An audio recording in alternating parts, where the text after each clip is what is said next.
அழுவுறீங்களா? இன்னொன்று வாங்கிட்டு வந்துருக்கலாம்டா. ஆமாம். எதுக்கு? என்ன சொன்னத்தான் வாங்கிட்டு வந்தீங்களா? இன்னொன்று வாங்கிட்டு வந்து இப்போ நிறையா போட்டுருக்க மாட்டேன்.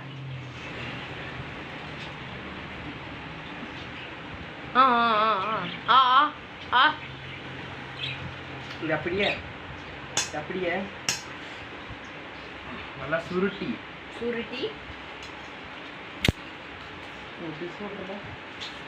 நல்லா சுருட்டி கண்ணை மூடி அப்படியே சாப்பிடுங்க. எப்படி தெரியுமா? சாப்பிடு.